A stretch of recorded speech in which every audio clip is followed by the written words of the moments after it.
Alors bonjour tout le monde, bienvenue sur cette nouvelle vidéo d'une interview de politicien pour le groupe Tribune Libre Suisse Romande. Donc on reprend. Donc aujourd'hui j'ai la chance d'inviter Lise Salamin. Donc, bonjour Lise, tu vas bien? Bien et toi? Merci. Donc déjà merci d'avoir répondu présent pour mon interview. Donc en premier je vais te laisser te présenter aux gens. Alors, je m'appelle Lise Salamin, je viens de Sierre, j'ai 24 ans et je suis en politique depuis que j'ai 16 ans. Et actuellement, je suis des études de droit à l'Université de Fribourg. Très bien, voilà. Bon, on va parler. Alors, on va pas faire trois phases. Donc, je vais demander à Lise, on va parler un peu d'elle. Ensuite, on va parler un petit peu de son parcours politique. Je vais la faire réagir à une actu de la journée. Et ensuite, on parlera de ses futurs projets. Voilà. Donc, tu nous as dit, donc tu as 24 ans, tu viens de Serres, donc tu fais des études en droit, c'est juste? Exact, oui. D'accord. Et tu fais où tes études? Je l'ai fait à l'Université de Fribourg. D'accord. Donc, ça fait que tu es partagé entre là-bas et puis Oui. ici, quoi. Mais ça va, Fribourg, c'est un peu le deuxième Valais, on s'entend bien, donc... D'accord, très ça bien. Donc, dans ton parcours, donc, je pense que tu as fait tes écoles en Valais, tu as grandi en Valais, Oui. sur Sierre. Donc, tu es quand même imprégné du canton. Oui. Donc, voilà. Ensuite, par la suite, donc, tu nous as dit que tu as commencé la politique à peu près... Tu t'en es intéressé vers les 16 ans, c'est juste? J'ai intéressé un peu plus tôt, j'ai grandi dedans. D'accord. Vu que mon grand-père faisait de la politique et mon père aussi. D'accord. Puis c'est intéressant là. De ta famille faisait de la politique, mais dans quel parti? Ils étaient au PDC, les deux. Au PDC. De la famille, on va dire ça comme ça. Anciennement PDC, nouvellement le centre. Oui, nouvellement le centre. Voilà, non mais c'est bien de dire aux gens. Donc en fait, tu as grandi dans une famille PDC, d'accord? Donc ensuite, toi, quand tu as commencé de la politique vers 16 ans, est-ce que tu as choisi un peu de suivre les traces de tes parents, comment faire en politique, ou est-ce que tu avais déjà d'autres idées? La politique, ça m'intéressait, j'ai vu comment ça se passait. Au début, j'ai détesté la politique. Et puis après, je me suis renseignée pas mal sur les choses du climat, comment ça se passait au niveau suisse. Et puis ça m'a de plus en plus intéressée. Donc voilà, je me suis dit je vais me lancer. Non, parce que souvent, quand on fait aussi un peu tes études dans le droit, on est souvent intéressé justement un peu plus par la droite. Donc je vais justement, Lise est chez les Verts, donc justement, qu'est-ce qui t'a fait, on va dire, partir chez les Verts plutôt que de continuer au PDC comme avec tes parents? Pour moi, les Verts, c'était le parti de l'écologie. Il n'y avait pas, en tout cas à l'époque, maintenant ça a changé, mais à l'époque, il n'y avait pas de voix écologique dans les autres partis, ou très très peu, seulement en période électorale. Et pour moi, c'est vraiment un sujet centre parce que si le monde va pas bien, si nous on peut pas vivre correctement dans ce monde, en fait tout le reste c'est secondaire. Si on n'arrive pas à se nourrir, à trouver de l'eau pour boire, etc., le reste ça suit pas, on va dire. Donc c'est l'écologie la priorité, et du coup c'était le seul parti qui en faisait une priorité. D'accord. Donc je me suis mis là-dedans. Qui faisait la priorité donc, de tout ce qui était écologie. Donc, exactement. Les Verts sont quand même assez récents en Valais. Hein. Oui. Donc, tu as découvert ce parti, donc je pense que... comment ils ont réagi tes parents quand tu as dit que tu préfères aller plutôt à gauche, chez les Verts, plutôt que le PDC traditionnaliste, plutôt un peu sur la droite, centre-droit? Ils étaient juste contents que je m'intéresse à la politique et que j'en fasse partie. D'accord. C'était pas un souci du tout. Ça ne dérangeait pas que tu aies choisi une autre voie? Non, ils étaient juste contents que je m'intéresse et puis que je fasse un peu de politique, ils étaient fiers et puis voilà. D'accord. Donc toi, ce qui t'intéresserait vraiment, c'était vraiment le point de vue écologique. Donc, et puis un peu par la suite, tu t'es quand même renseigné sur les autres sujets, un peu les positions économiques, les positions, on va dire, sociétales aussi des Verts, qui peuvent être différents. Parce qu'il y a aussi maintenant les Verts libéraux, il y a aussi des écolos de droite.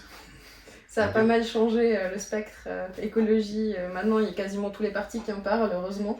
Et c'est un intérêt pour tous les partis. Il y a plus ou moins grande échelle, on va dire plus ou moins grande importance, mais heureusement que ça soit fait comme ça et puis que maintenant ce soit un thème de tous les partis, on va dire. D'accord. Donc maintenant, on va recentrer un petit peu sur toi, parce que c'est vrai que je fais toujours en 3 thèmes, mais il y a beaucoup de thèmes qui se mélangent.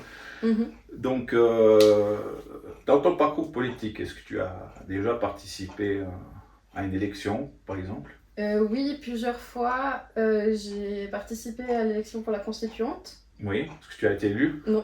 Voilà, bon. Mais c'est pas grave. Et puis j'ai participé à l'élection pour le Grand Conseil. Et du coup, là, j'étais élue députée suppléante. D'accord. Donc députée remplaçante, si on veut bien. Oui, bah, je pense que les gens, ils savent assez ça, un suppléant. Sinon, ils iront voir sur Wikipédia, sur Facebook, hein, bah, non, sur Facebook, pardon, ouais, sur Internet. Donc, tu as obtenu un mandat. Donc, qu'est-ce qu'on ressent, on va dire, la première fois qu'on fait une campagne et puis qu'on perd? Qu'on n'est pas élu, pas qu'on perd, on va dire qu'on n'est pas élu. On est déçu forcément. Après, tout dépend de l'implication qu'on y a mis et de à quel point on voulait ou pas être élu. Oui. Et puis, pour finir, ça reste quand même une bonne expérience. Mais c'est vrai qu'il y a une coupure parce qu'on est à fond. Et on a tout notre agenda qui est rempli pendant 2 mois, 3 mois, overbooké. Et puis d'un coup, plus rien. D'accord. Après la campagne. Donc c'est vrai que ça fait quand même un vide. Mais on s'y habitue. D'accord. Bon, pourtant, dans le parti, il y a quand même toujours des choses à préparer, à faire. Mais pas autant qu'en période de campagne, comme dans tous les partis. Effectivement. Donc après, tu m'as dit que tu as fait la campagne au Grand Conseil, donc tu as eu un mandat de député suppléant. Donc là, maintenant, question inverse, qu'est-ce que tu as ressenti quand tu as vu que sur le site du canton, que tu étais passée députée suppléante? Ça fait forcément plaisir. Après, on se demande qui ont été tous ces gens qui ont voté pour moi parce qu'on ne connaît pas autant de gens que ceux qui nous ont donné leur voix. Et après, on dit, bon, qu'est-ce qu'on va faire de ce mandat? Quel est notre rôle? En tant que députée suppléante, on n'est pas autant sollicité que les députés et on débute. D'accord. C'est l'intérêt. Donc, on a le temps de se familiariser peut-être un peu plus avec le monde politique que ceux qui sont directement élus députés. D'accord. Et puis, dans quelle commission, toi, tu sièges? Je siège dans aucune commission. Ah, au Parlement? Non, dans aucune, ouais. Il n'y a aucune commission. Donc, ton rôle, c'est quoi? Là, je fais celui qui connaît pas, pour faire découvrir aussi aux gens qui ne verraient pas ce que c'est le mandat. C'est quoi le boulot? En fonction de l'importance des partis, on a des sièges en commission qui sont répartis. Généralement, c'est d'abord les députés qui y vont. Oui. Parce qu'ils ont plus de légitimité démocratique. Nous, on est censé les remplacer, les seconder. Et donc, le travail, on peut déposer des postulats, on peut déposer des interventions, on doit suivre les dossiers, peut-être faire des commissions de deuxième lecture pour les lois quand elles repassent devant le Parlement, et puis être présent aux sessions. Et puis faire des interventions s'il y a besoin au nom du groupe. D'accord. Et puis pour l'instant, tu as pu agir sur beaucoup de dépositions parlementaires ou bien... Pour l'instant, avec ma colistière Amandine Ray, on a pu faire passer la loi sur la session des jeunes. D'accord. Qui était d'institutionnaliser le Parlement des jeunes et la session des jeunes, et plus que ce soit juste un organe à part, mais que ce soit géré par le Grand Conseil, qu'on ait le soutien parlementaire du Grand Conseil aussi. Et puis, on a eu, au niveau des Verts, on a eu des gros sujets, la loi sur le climat, la loi sur l'énergie, qui sont passés ces derniers temps au Parlement, qui ont fait des débats houleux. Oui, je pense bien. Donc voilà, c'était ces points-là à mettre en avant aussi. D'accord. Et puis, quand on est une jeune politicienne comme toi, à 24 ans, est-ce que c'est pas intimidant un peu de se retrouver dans cette salle du conseil avec des gens plus ou moins expérimentés, pris dans ces débats? Comment on ressent un peu la politique quand on arrive à ce niveau-là? On doit se faire sa place, et je pense qu'au début, ça met un moment avant qu'on comprenne comment marchent les outils, comment marchent aussi les rapports, qui se connaît pas, les histoires qu'il y a eu avant, les débats, la loi sur l'énergie.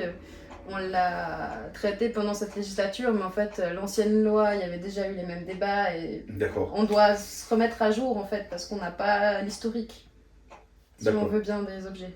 D'accord. Puis après, je pense que quand on est aussi dans ce conseil, on doit faire des alliances pour essayer de faire passer certains projet ou... Bah, c'est tout le jeu de la politique. Ouais. À la majorité, ça passe. Si on n'a pas la majorité, ça ne passe pas. Ouais, Donc effectivement. forcément, il faut savoir compter. Donc voilà, donc après, je pense qu'il y a des talents de négociation qui doivent entrer en jeu. Ça, c'est plus les députés qui ont un peu plus d'expérience. Nous, on prend conseil d'eux, on va peut-être voir certaines personnes, mais on est de loin pas au cœur des négociations. Enfin, pour ma part, pas encore, et je me sens pas encore prête. D'accord. Non, mais parce qu'imagine, je sais pas, ton député est malade et puis d'un coup tu dois le remplacer au pied levé. Oui, on y va, mais on a été briefé et puis D'accord. on en parle. Tous les groupes préparent la session avant. D'accord. Donc tous les groupes se voient, ils discutent les objets, prennent déjà la position à la majorité. Et donc en fait, la session est déjà préparée à ce moment-là. Donc nous, on a entre guillemets plus qu'à suivre un peu. D'accord. Bah, pour l'instant, tu as pu intervenir sur beaucoup d'objets. J'ai pu intervenir mais justement sur Ouais. le Parlement des jeunes. Depuis que tu as ton mandat. J'ai pu faire des interventions en allemand. En allemand. Ah, tu parles allemand? Oui, je parle allemand. Bon, c'est très bien. Même le Haut-Valaisan, du coup, Ouais, j'ai pu faire une intervention sur les routes. Moi, j'ai oublié mon allemand. Bon, je suis pas une référence. Hein. J'ai fait le collège en allemand, donc Ah, d'accord. ça va. Après Ouais. 5 ans. Mais je le regrette parce que, tu vois, maintenant, comme je t'ai dit, moi, je fais un webzine métal et tous les plus gros labels sont allemands. Voilà. Bon, ouais, bref. Fin d'anecdote. On va revenir sur toi. Donc, tu as pu faire des interventions en allemand, tu dis, donc tu as pu comme pas mal participer. Oui. Ouais. Mais avec un petit groupe comme les Verts, est-ce que c'est facile? Parce que je pense que je crois que c'est le centre qui a le plus grand groupe. Hein. me trompe Oui, pas. ça fait oui. C'est le centre. Après, je crois que c'est le PLR. Ensuite, c'est PLR, après il y a les socialistes. le socialiste puis l'UDC, je crois, après. L'UDC, oui, j'ai pas les chiffres en tête de qui Ouais. UDC ou socialiste est avant l'autre. Ouais, voilà, donc je suis comme ça. Donc, c'était. Là, ben, si je peux donner un peu une idée. Oui. Mais c'est les 4 partis principaux, c'est ceux-là. D'accord. Bah là, je voudrais revenir un peu plus sur toi. Donc, là, on a parlé un petit peu de ton mandat, comment ça fonctionnait. On va pas s'éterniser dessus. Je voulais savoir maintenant, bah, toi, quels sont tes thèmes de prédilection chez les Verts? Qu'est-ce que tu aimes bien traiter? Forcément tout ce qui est écologie, mais principalement les ressources, on va dire, comme la gestion des ressources. Oui. Notamment tout ce qui est zéro déchet, c'est quelque chose que j'ai essayé de mettre en avant, cet art de vivre, et forcément le bilinguisme. On a un canton bilingue, et au niveau des écoles aussi, c'est important pour moi. Les échanges intergénérationnels, on a à Sierre une fête qui s'appelle la fête du foyer, Saint-Joseph. Et les élèves viennent, font des dessins, des bricolages, il y a une tombola, enfin il y a des choses assez sympas et c'est le but de faire discuter les personnes âgées avec les jeunes. D'accord. Pour que l'un et l'autre se sentent moins seuls et puis qu'on puisse apprendre. Donc voilà. Parce qu'au niveau du bilinguisme dans le canton, on en est où? Parce que moi il me semble qu'il y a quand même un recul de l'allemand dans notre canton. Recul de l'allemand? Oui et non, parce que les Haut-Valaisans sont pas forcément... En tout cas, les jeunes, après, ils le compensent très très vite, mais les jeunes sont pas beaucoup plus motivés à apprendre le français que nous, on est à apprendre l'allemand. D'accord. Ouais, non, je te pose ça parce que de mes souvenirs, hein, vu que bon, j'ai 2 fois 20 ans, bientôt 2 fois 20 plus 1. Moi, à l'époque, quand j'allais sur Sierre, c'était beaucoup plus bilingue que maintenant. Je voyais beaucoup plus de allemand que maintenant. Que les derniers temps, après où j'avais le permis, où je sortais, je voyais beaucoup plus de francophones. Hein. Après, je peux me tromper, mais... Il y a toujours une école allemande qui a assez de nombre d'élèves pour faire fonctionner ses classes, donc je pense que ça reste plus ou moins stable. Après, la communauté allemande à Sierre en elle-même, elle est plus sur les hauteurs de Sierre. Miège, par exemple, il y a une grosse communauté germanophone. D'accord.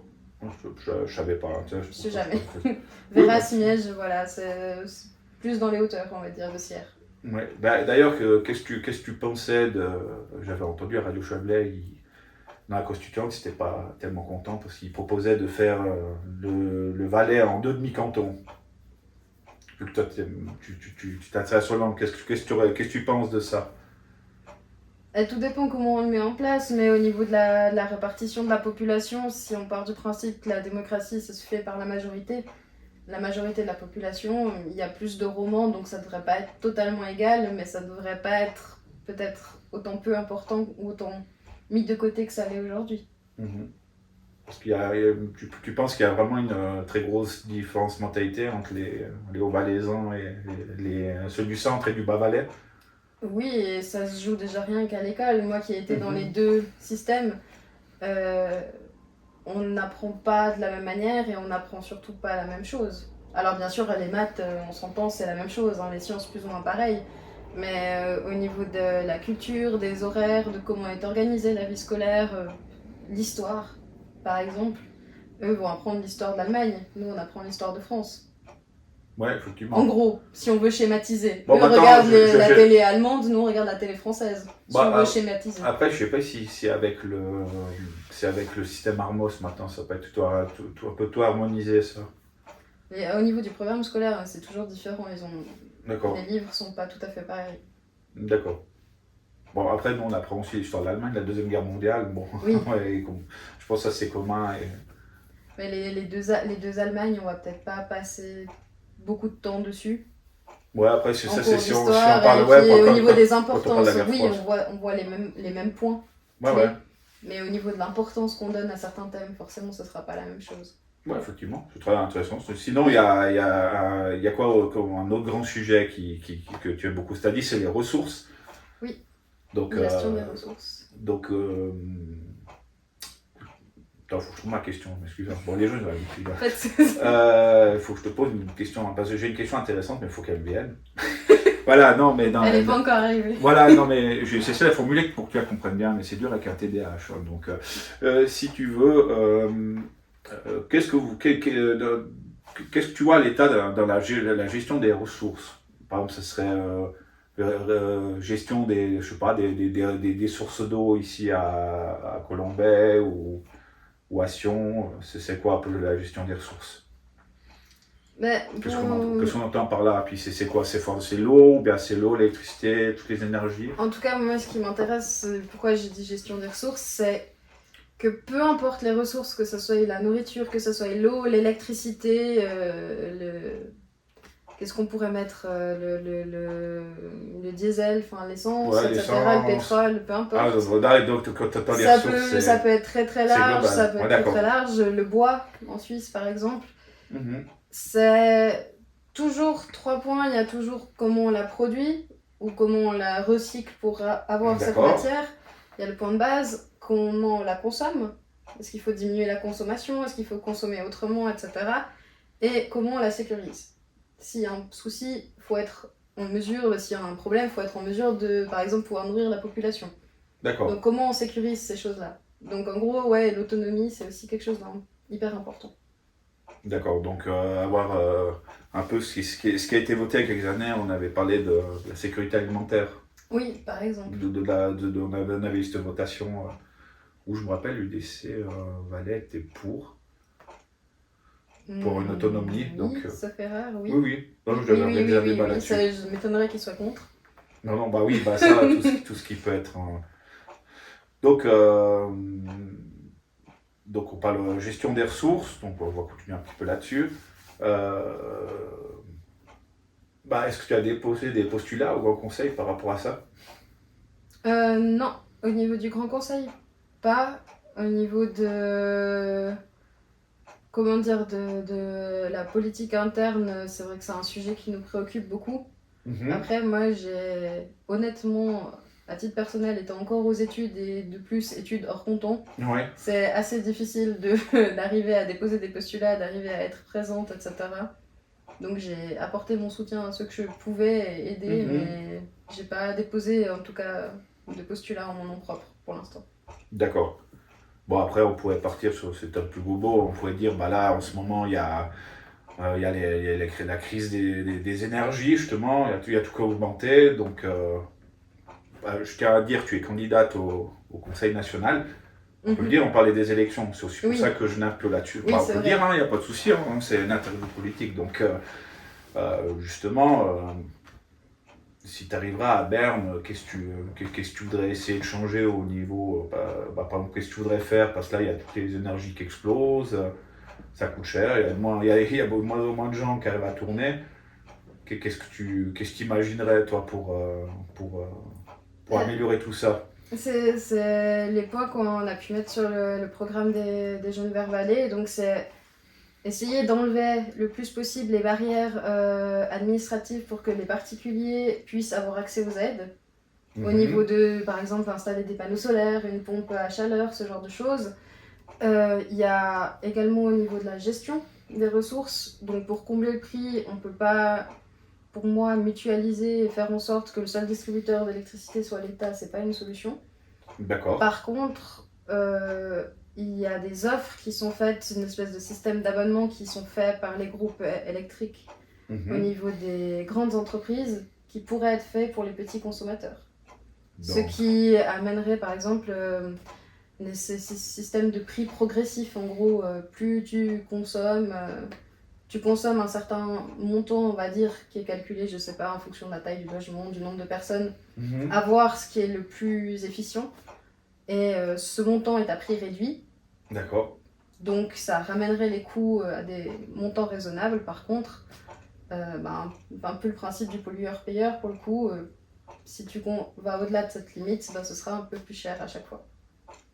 Ouais, donc tu parles de rationnement là, donc finalement ça va coûter plus cher. Un prix, on va dire un prix progressif dans le sens, c'est pas du rationnement, mais d'une certaine manière on peut dire que oui. Mais il faut prendre conscience aussi que de consommer comme on consomme maintenant, ça va plus être possible. D'une manière ou d'une autre, que ce soit parce qu'on doit couvrir toutes les montagnes, toutes les zones agricoles de panneaux solaires, si on veut être absolument autonome pour financer notre production énergétique et que du coup ça, je sais pas, mais perso, moi j'ai pas envie d'avoir des alpages couverts de panneaux solaires en entier, et on a vu que la population valaisanne n'avait pas forcément envie de ça non plus. Et il faudra bien que si on peut pas produire plus, il faudra bien adapter nos besoins à la production. C'est deux leviers de la consommation, combien on dépense et combien on produit, qu'il faut essayer d'ajuster, comment dire, pour qu'elles se concordent, pour qu'elles s'accordent. D'accord. Je sais pas si c'est à peu près clair, je sais. Oui. Après, bon, moi, comme je cache pas aux gens, bon, moi j'ai mes pensées, mais après, est-ce que tu veux que je fasse l'avocat du diable ou pas? Est-ce que tu veux que je fasse réagir sur certains arguments ou pas? On peut essayer, oui. C'est comme tu veux, hein. Moi là j'organise pas un débat, c'est ton interview, donc je te demande l'autorisation. Parce qu'après on peut essayer, on verra bien. J'ai pas envie que les gens du groupe disent oh t'es méchant, tu les rentres dans l'art. Non, c'est pas le but. Hein. On verra bien ce que ça donne. Qu'est-ce que tu penserais, par exemple, d'une libéralisation? Parce que tu sais que nous on achète sur le marché européen qui est indexé au prix du gaz. Oui. Donc pourquoi pas essayer déjà de négocier à ce niveau-là, par exemple comme a fait le Portugal, et puis je crois que c'est l'Espagne, c'est désindexer justement le prix de production de l'électricité au prix du gaz. Parce que vu qu'il y a eu la guerre en Ukraine, ça fait péter en haut le prix du gaz, parce que tu sais que c'est les Russes qui nous fournissaient principalement. On ne pourra pas désindexer l'électricité de ce prix du gaz, ce qui ferait redescendre les prix. Donc c'est là, on parle de marché. Hein, donc est-ce qu'on ne pourrait pas déjà avoir en premier lieu une intervention là-dessus? Essayer de mettre la pression là-dessus. Tout dépend, si ça a été indexé, c'était par rapport au coût de production. Oui, parce que souvent, si tu veux, on va dire en Europe... C'était pour ça, à la base. Oui, parce qu'on produisait beaucoup l'électricité avec les centrales à gaz. Oui, c'était pour ça. Mais bon, il y a aussi beaucoup d'autres sources. Bon, maintenant, ça a aussi évolué, il y a d'autres sources. Après, à voir qu'est-ce que ça pourrait apporter, qu'est-ce que ça pourrait aussi nous péjorer. Parce qu'il n'y a jamais de win-win. Enfin, il y a toujours un revers de la médaille, on veut dire. Donc, bien évaluer quel pourrait être ce revers, pardon. Et après, si la solution est probante, ça peut être une solution à étudier. Enfin, je m'y connais pas assez dans l'indexation et dans les rapports internationaux pour donner une solution. Mais à partir du moment où il y a une solution qu'on nous apporte, ce qui peut-être potentiellement est viable, il faut l'étudier. Et puis, si ça marche, oui, mais pour toutes les solutions. D'accord. Sinon, une deuxième idée, moi que j'avais proposé sur le groupe, ça serait une libéralisation totale de ne plus avoir de gens captifs. C'est-à-dire que tu fais une vraie libéralisation. Donc c'est-à-dire que tout le monde peut acheter l'électricité chez le fournisseur qui veut. Un peu comme ton abonnement de téléphone. Imagine, maintenant, Swisscom, il augmente de 50% ses prix, tu pars chez Salt, ainsi de suite.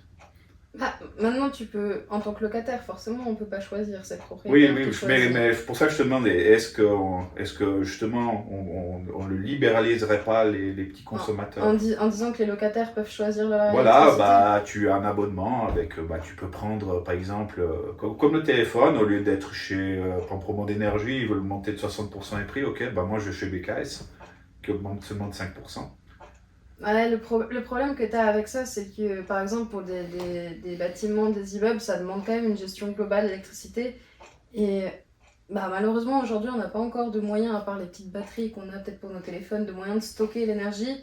C'est en flux tendu, et du coup, plus il y a d'acteurs, plus tu risques d'avoir des problèmes avec ces flux à gérer. Parce que Bon, c'est tout informatisé si... leur compta, donc ils savent qui, Oui, quoi, comment. D'ailleurs, ça mais se fait déjà pour les gros consommateurs. s'il y a quelqu'un qui... Comment dire? Ah, faut que je m'exprime clairement, c'est compliqué. Pas de souci. Pardon. Ouais, tranquille, hein, tranquille, c'est notre Si, tranquille. si, si tu as quelqu'un, tout le monde va, admettons, chez la compagnie X parce qu'elle est 5% moins chère, admettons. La compagnie X doit absorber, donc le fait que tout le monde arrive, doit absorber bah, enfin, la consommation qui va arriver. Et imaginons, comme pour les assurances, chaque année tu peux changer ta prime maladie pour aller chez une caisse moins chère. Bon, en organisation, on est dans quelque part un système captif, parce que tu es obligé Oui, d'être... t'es obligé d'être assuré, mais Ouais, tu voilà. peux quand même... Là, moi, je te parlais vraiment que là, on libéralise, on laisse même, comme je dis, une libéralisation totale, c'est-à-dire qu'on peut même se faire fournir chez EDF. Une commune, elle va aller chez EDF, elle va chez EDF. Mais le Enfin, je veux problème dire. que... Donc, est-ce que ça ferait pas beaucoup de concurrence, est-ce que ça ferait pas baisser les prix, puis est-ce que ça va pas inciter certains acteurs de l'électricité qui peuvent avoir des bénéfices monstrueux, hein. Je ne citerai pas vraiment d'énergie. Se dire, ah, mais si on augmente 60%, là, on risque d'avoir 2-3 soucis, hein. Les clients vont se barrer, et puis ça les inciterait pas à essayer Au niveau de limiter leur marge. de la baisse des prix, peut-être que le marché aura une influence. Après, à savoir, est-ce que ça aura vraiment une autant grande influence si on libéralise tout? Par contre, au niveau d'autonomie, tu auras un gros problème. Bah non, puisque Parce que les centrales sont solaires. Ouais. oui, mais l'autonomie actuellement, c'est géré par par des plans, les barrages, etc. Enfin, les communes, elles ont des actions, c'est géré, on voit les projets qui veulent être mis en place, c'est géré fédéralement. Donc c'est géré par quelque chose de public. Et c'est là où il y a le problème, on peut pas avoir le public qui met de l'argent pour une certaine autonomie et de l'autre côté, entre guillemets, le bénéfice retiré par ces installations, c'est pour des privés, pour des entreprises privées. Bon, quelque part, on paye des impôts pour. Ah, on va dissocier. Moi, je te dis mon idée. Par exemple, bah, je vais te faire réagir, vu que ça, c'est. Que penses-tu des centrales nucléaires? Justement, il y a beaucoup de gens maintenant qui voient le nucléaire pour la production de masse. Il faut voir quand même que les centrales, les centrales dernière génération, d'ailleurs, le GIEC recommande le nucléaire. Excuse-moi pour. Excuse-moi. Le GIEC recommande le nucléaire pour justement remplacer tout ce qui est fossile, charbon, diesel, gaz. Donc les centrales dernière génération, les nouveaux réacteurs sont plus petits, moins gourmands, produisent bien. Les déchets se recyclent beaucoup plus qu'à l'époque, hein. Tu sais que tu as des cycles de... Donc finalement, je crois que, si je ne te mens pas, j'avais vu une émission, mais l'uranium qui a été utilisé en 60 ans en France, c'est quelque chose qui pèse juste quelques tonnes, hein. C'est pas, parce qu'on parle beaucoup du stockage du déchet nucléaire, bah, les habits, quand tu vas dans une zone nucléaire, tout ça, mais finalement, est-ce qu'il faut pas avoir, ça serait pas mieux pour le climat, bon, bah, de gérer en partie ces déchets ou travailler dessus pour avoir des cycles fermés, par exemple. Voilà, c'est la question. Qu'est-ce que tu penses un peu de l'énergie nucléaire? On pourrait dire c'est une solution magique, etc. Ça produit beaucoup, ça émet pas de CO2. On va dire pendant la production, c'est de la vapeur d'eau qui sort de la cheminée, exactement, etc. on fait des réacteurs. Par contre, bah, il faut les construire, il faut les entretenir. Ça, c'est un coût au niveau des ressources. Forcément, il faut bien que les matériaux viennent de quelque part. Et puis, s'il y a un pépin, c'est un gros pépin. Si la centrale, il y a un souci avec la centrale, c'est pas un petit problème. On a vu avec Tchernobyl, c'est un énorme problème.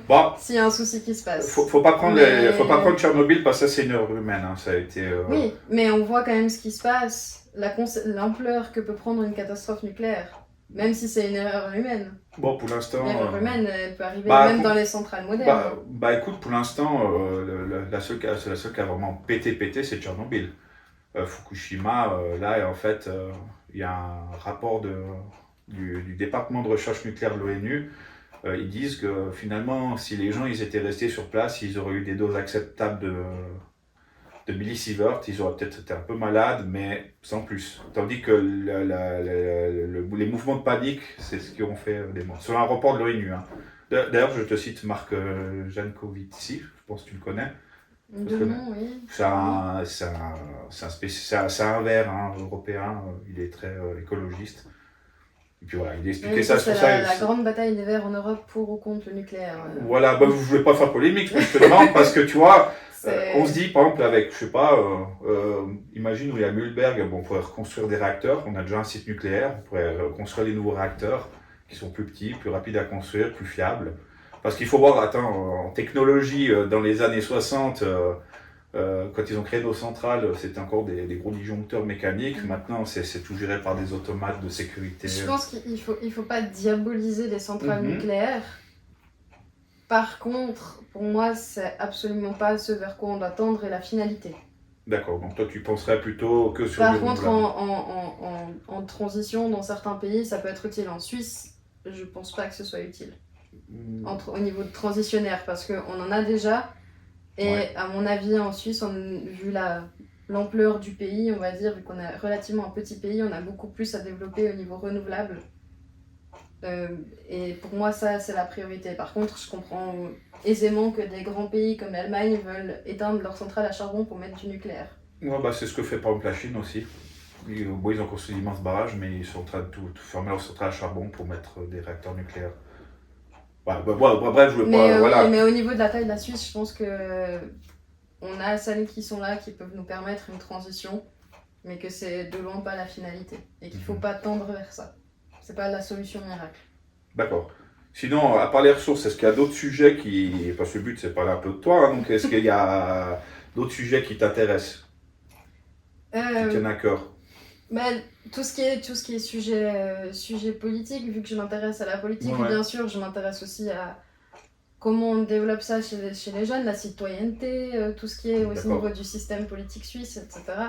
Et je sais qu'il y a une des questions qui va porter sur le droit de vote à 16 ans. Non, pas forcément, je te dis, c'est pas. Alors, je précise aux gens, parce que je reprends c'est pas une interview piège, je vais laisser improviser, on réagit sur des choses, je te rassure. Donc voilà, pas qu'après les gens disent que je suis de mauvaise foi. Non, le but c'est pas. C'est de faire réagir un peu, mais comme je t'avais dit avant, hors interview, c'est pas de te préparer des questions pièges. Le droit de vote à 16 ans, ça pourrait, ça pourrait faire un bon débat au manoir. Oui, pourquoi pas. En plus, avec des jeunesses, ça serait intéressant. Après, bon, moi je trouve un petit peu tôt, pour ma part. Moi, c'est surtout en fonction de comment c'est enseigné à l'école et comment c'est pris au sérieux à l'école, ces espèces de... ce devoir de citoyenneté, comment ça marche le système. Actuellement, c'est vu assez tard. Alors, à raison, parce que un enfant de 8 ans, on ne peut pas lui mettre un cours de politique suisse et il ne va pas comprendre. Il faut leur expliquer, adapter à leur âge. Mais je pense que ça devrait venir plus tôt et ça devrait être plus important dans le programme scolaire, en tout cas. Là, tu vas déclencher un pour et contre, parce que est-ce que finalement l'école ne doit pas être un lieu neutre où tu apprends plutôt à lire, écrire, à compter, et puis après... c'est pas savoir développer tu vois, je veux dire. Développer ta conviction, toi personnelle, de gauche, de droite, libérale, anarchiste, on en parlait tout à l'heure, peu importe. C'est quelque chose de totalement différent que d'apprendre le fonctionnement de la Suisse. Parce que le vote, le référendum, l'initiative, le système d'élection... Ah, tu parlais du civisme, hein, tu parles pas de la politique en elle-même, des convictions... Pour moi, apprendre à débattre, apprendre à s'écouter, c'est quand même aussi quelque chose qui devrait en faire partie. Moi, je te dirais plutôt au niveau universitaire, un peu plus tard. Parce que tu risques d'ostraciser des... Parce qu'imagine, je sais pas, dans une classe, t'en as, allez, on va dire 18 du centre, et puis un de gauche, ou deux de gauche, ça risquerait de créer des tensions, je pense. Ça peut créer une ostracisation. On le voit, en dehors des cours, je donne des ateliers pour Amnesty dans les écoles, pour les informer, les enfants, sur les droits humains et sur ces choses-là, la problématique des droits humains. Et justement, nous, quand j'interviens au nom d'Amnesty, c'est un des principaux buts de nos interventions, c'est pouvoir faire que les élèves parlent de choses qu'ils ne peuvent pas parler en cours et apprendre à débattre de certaines idées, parce qu'on est volontairement provocateur avec certaines idées. Quand on parle de discrimination, par exemple, forcément, selon l'historique familial ou selon certaines choses, on ne va pas avoir le même avis et on ne va pas, forcément avoir les mêmes idées. Mais c'est important d'avoir ce cadre pour que les enfants puissent apprendre à parler, à défendre leurs idées, à construire leurs idées. Parce qu'on remarque souvent, c'est que les jeunes adolescents, c'est non ou oui, c'est comme ça. Puis quand on leur pose la question pourquoi, c'est normal, ils grandissent. Ils n'ont pas encore le réflexe d'aller chercher forcément plus loin. Et du coup, de construire cette pensée, de construire cet esprit critique, c'est important, je trouve. Tu as raison, mais après, le après, risque... à quel âge, dans quel cadre, ça, puis voilà, parce que après, il y a certains partis qui diront, mais imagine, si tu n'as que des profs de gauche, comment tu veux être... le but, c'est d'apprendre à débattre, c'est de développer l'esprit critique. On n'est pas censé être influencé. Voilà, c'est ça. Moi, c'est un peu le cadre. On est humain, quoi. Oui. Après, toi, si tu as un prof qui est trotskiste, puis qui commence à apprendre communiste sur tes gamins, puis que le gamin il rentre en chantant l'international, tu vas te poser des questions. Non, je rigole, j'imagine. C'est ce que j'adorais avec mon prof de philo, c'est qu'il nous apprenait un concept. Et on était tous convaincus, on sortait du cours sur Épicure, on était tous épicuriens. Et le lendemain, il revenait avec justement les stoïciens ou bien avec le nihilisme ou des choses comme ça. Et d'un coup, on ressortait, Épicure c'est de la merde, pardon pour le mot. Non, mais et en fait, il nous faisait à chaque fois une espèce de lavage de cerveau, mais volontaire. Et puis au bout de quelques semaines de cours, on en a eu marre de changer d'identité chaque semaine après le cours de philo. Donc on a commencé à devenir critique, mais de nous-mêmes. Et il nous a développé cet esprit de débat comme ça, et j'ai trouvé ça une manière très intelligente de le faire. Très bien. Donc voilà, c'est pour ça que ça m'a marqué. D'accord. Sinon, comment se passe ta campagne en ce moment ? Ça se passe bien. Les événements sont en cours, on a plein de débats prévus dans toutes les jeunesses. Les jeunesses sont assez actives cette élection, c'est chouette. Justement, j'attends qu'elles soient très actives pour les 2 prochaines semaines au manoir. mais je sais que les jeunes du centre organisent des débats, les jeunes du DC organisent des débats, on a tous nos événements respectifs de campagne. On est vraiment, les jeunesses sont vraiment actives et ça fait chaud à voir parce que on est la relève. D'accord, effectivement. Là, pour pas faire non plus l'interview trop longue, un bon petit format à peu près une demi-heure, voilà ce que je disais. Je voulais te faire réagir encore sur une actu du jour. Donc, on avait regardé avant. Là, il y a Vladimir Poutine qui a rencontré Kim Jong-un, donc sur le sol russe. Ils se sont échangés des fusils. Qu'est-ce que vu que c'est une actu internationale que tu as choisie, comment tu vois un peu ce rapprochement ? Est-ce que ça t'inquiète ? Ils ont toujours eu des rapports plutôt en bons termes, on va dire, ces deux pays. Moi, ça m'inquiète pas plus que ça. On pourrait, dans le contexte actuel, on pourrait se dire, mon Dieu, ils vont envoyer des armes. Mais pour ma part, je m'inquiète pas plus que ça et je pense pas que ça aura forcément des conséquences si les autres forces de type États-Unis, etc., se restent calmes par rapport à cette info, on va dire. D'accord. Donc, oui, parce qu'on voit que Washington a vu ça du mauvais œil. Là, Mais c'est toujours comme ça, on a trop peur, Washington a trop peur, du coup, si eux ils réagissent, les autres vont réagir, et puis... Alors que si on reste calme, garde son sang-froid, c'est plus facile à dire qu'à faire. Je suis pas à leur place et j'aimerais pas y être, honnêtement. On arrive à désescalader plus facilement la violence. On sera de retour des années 80 avec la guerre froide, avec l'OTAN, avec le bloc russe. Mais maintenant, tu as un nouveau bloc qui est en train de se créer qui s'appelle les BRICS, qui n'existent pas depuis des années, mais là qui sont vraiment renforcés, qui font vraiment un contrepoids à l'Occident, Europe, États-Unis, avec toute une autre économie. Voilà. Donc, je sais pas si tu voyais ça. On sait que Kim Jong-un, voilà, il teste ses missiles nucléaires, donc peut-être les Russes pourraient apporter ça, et puis bah oui, ils pourraient apporter des armes aux Russes pour la guerre. Bon, après, il y a beaucoup d'informations qui est des deux côtés, donc je sais pas si tu voyais peut-être une situation qui risquait de s'embraser ou. Oh, pas plus qu'elle s'est déjà embrasée. Je pense pas que ça Mhm. empirera la situation, sachant que la Russie, si vraiment ils le voulaient, ils ont assez d'armes. Hein. Ils ont pas besoin Ouais, de demander de l'aide à la Corée du Nord. Donc, non, effectivement, ouais, parce que bon, pour info, je crois que la Russie actuellement, elle utilise moins de 30% de son effectif dans la guerre en Ukraine. c'est en tout cas pas, oui, Je- la majorité, c'est en tout cas Ouais, pas les voilà, donc, soldats élites, commandos, etc.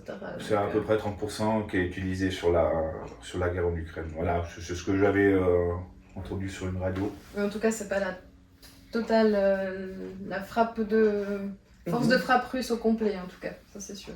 Non, Et en effectivement. Ukraine. Bon, bah, j'espère que ça. De toute façon, hein, je dis ça pour faire agir. Hein. Moi, bien sûr, je dis pas ça dans le sens, oui, je souhaite que les Russes ils rasent les Ukrainiens, hein, parce qu'il y a quand même des gens là-bas qui n'ont rien demandé, quoi. Hein. Mais Il y a des gens qui. c'est toujours les gens qui prennent les décisions, mais c'est jamais ceux qui prennent les décisions qui Ah, vont bah, réellement faire la guerre. comme on Donc, dit, comme on dit depuis l'époque, c'est toujours la guerre, c'est toujours les élites et les riches qui font la guerre, et puis c'est les pauvres qui ramassent en dessous. Bah voilà, sinon, pour compléter mon petite interview, donc bah là, tu te présentes au Conseil national. Bah, j'espère pour toi que tu seras élu. Tu verras bien. Quelles sont tes attentes déjà de cette élection? Est-ce que tu espères te faire connaître, avoir plus de voix? c'est pas des attentes personnelles que j'ai d'essayer de me connaître ou de faire un peu plus de voix. J'aimerais bien essayer de différencier, en tout cas en Valais, un peu plus les Verts du PS.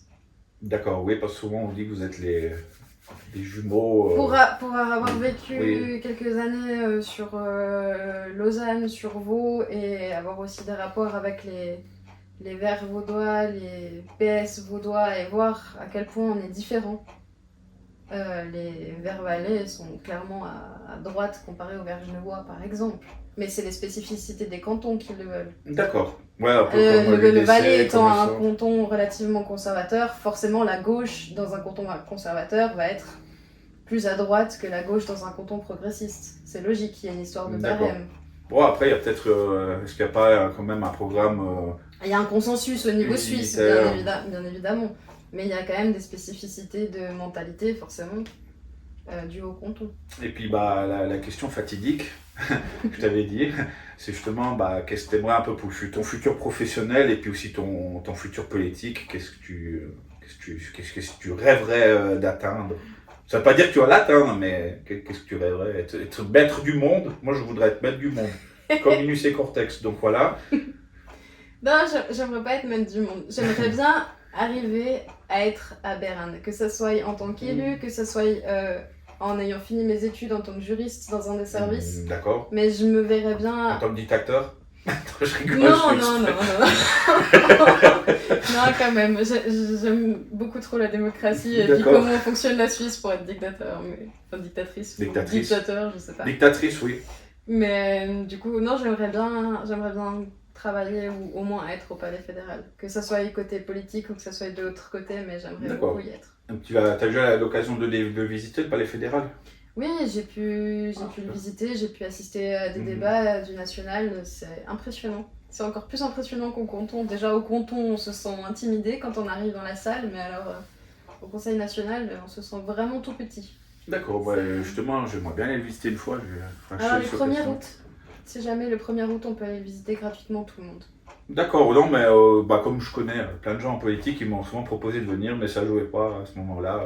Les partis peuvent t'inviter aussi voir une Oui. séance. Mais c'est jamais pour les gens qui nous regardent, qui Ah, le veulent. 1er août. Le 1er août, le Palais fédéral est ouvert. D'accord, c'est à ce moment-là qu'il faut faire un putsch et puis prendre, et puis prendre le Palais fédéral. T'as des problèmes avec les dictateurs.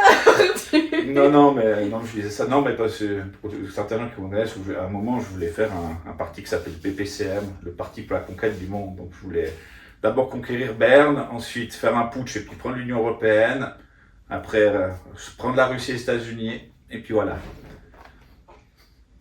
Ça fait beaucoup de terrain à gérer quand même. Bon, je me suis vite fait. Non, mais c'était dans l'idée, j'avais l'idée presque une fois de faire comme il a fait un métalleux qui s'appelle Fenriz, peut-être tu connais, tu écoutes le métal. C'est Fenriz, attends. Si tu me dis le groupe, peut-être que, mais... Ah, c'est Darkthrone, c'est un Oui, groupe de oui. black metal Oui, norvégien, je crois que c'est Darkthrone, je suis pas spécialiste. Et lui, en fait, il a voulu troller une élection, c'est que lui, il est connu dans son village, et le monsieur a décidé de se prendre en photo avec son chat, de mettre son nom, son vrai nom, Givis Fenris, je sais plus comment, et puis il a mis en dessous, ne votez pas pour moi.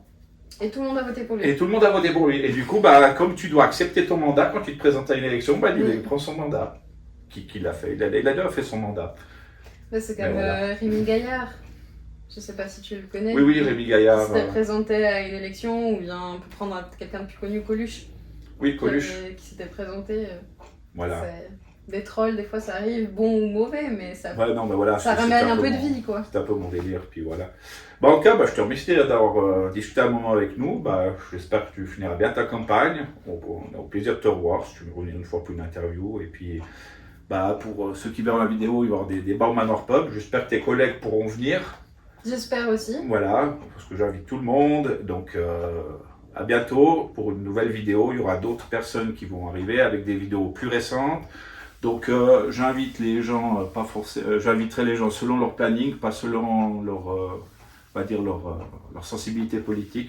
Je dis déjà aux gens, parce que d'un coup tu peux avoir une verte comme toi, après 3 PLR, un UDC, 300, ça dépendra des disponibilités des gens. Et puis bonjour Fripouille, voilà, je savais bien qu'il allait dire bonjour quand je fais des chats, donc je ne peux pas les enfermer, donc ils viennent souvent pas les interviews. Donc, ils aiment bien être devant la caméra. Voilà, exactement, surtout quand je fais les interviews métal, il est tout le temps là avec moi. Voilà, allez, je te remercie, et puis à bientôt. Merci à toi, bonne journée. Bonne journée, à toi.